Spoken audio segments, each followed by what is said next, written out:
ఇంకొక విషయము, ఇప్పుడు నరేంద్ర మోదీ గారితో ప్రధానమంత్రి గారితో మీటింగ్లో మొత్తం అందరూ ఆంధ్రప్రదేశ్ అండ్ తెలంగాణ ఎంపీలు కూర్చున్నప్పుడు బాగా సీరియస్ అయినట్టు కదా, ఏం పని చేస్తున్నారా మీరు, మీకంటే అసదుద్దీన్ ఓవైసీ నయం అని అన్నారట కదా.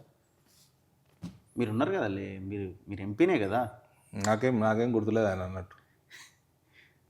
అన్నాడు కానీ గుర్తులేదా, లేకపోతే ఏం మాట్లాడినా మర్చిపోయారా? నేను అట్లా అనలే. ఆయన ఏమన్నారు? ఆయన మరి ఏమన్నారో మీకు చెప్పాం మేము. ఎందుకు చెప్పాలి మీకు? అట్లా అనలే.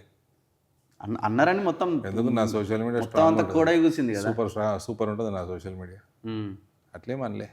అంటే మీరు రాసుకుంటారండి. సరే, ఇప్పుడు గుజరాత్లో ఒక సీట్ గెలిచినాము, అప్పుడు తెలంగాణలో ఒక సీటే గెలిచినాము, ఒక సీట్ వచ్చిన గుజరాత్ ఏడుంది, ఒక సీట్ వచ్చిన తెలంగాణ నేడ నిలబెట్టినామని చాలా సీరియస్ అయిందట కదా.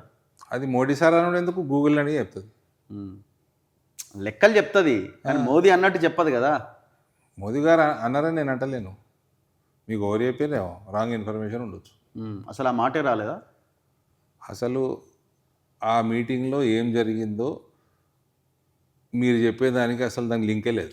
ఈటల రాజేంద్ర గారు కూడా ఈ పాయింట్ రేజ్ చేశారు. అంటే నేను తిట్టిండని అని అనలేదు కానీ అక్కడ గూగుల్ కూడా రేజ్ చేస్తుంది. కాదు, అక్కడ ఒక సీటు ఇక్కడ ఒక సీటు, కానీ మనం ఎక్కడున్నామని ఆ పెద్ద మనిషి అడిగిండని ఈటల రాజేంద్ర గారు మొన్న కార్యకర్తల పెద్ద మనిషి మోదీ గారు. పెద్ద మనిషి అంటే ఆయనే కదా, ఇంకెవరు ఉంటారు? ఎందుకంటే పెద్ద మనుషులు మస్తు మంది ఉన్నారు పార్టీలో. మరి ఆయనతో చెప్తే ఏమైందండి? ఆయనతో అడిగితే నాకు తెలియదు. మేము ఇంకా పైకి రావాల్సిన అవసరం ఉంది, మేము పని చేయలేకపోతున్నాము, మా దాంట్లో కొంతమంది వాళ్ళనో లేకపోతే రకరకాల కారణాల వల్లనో.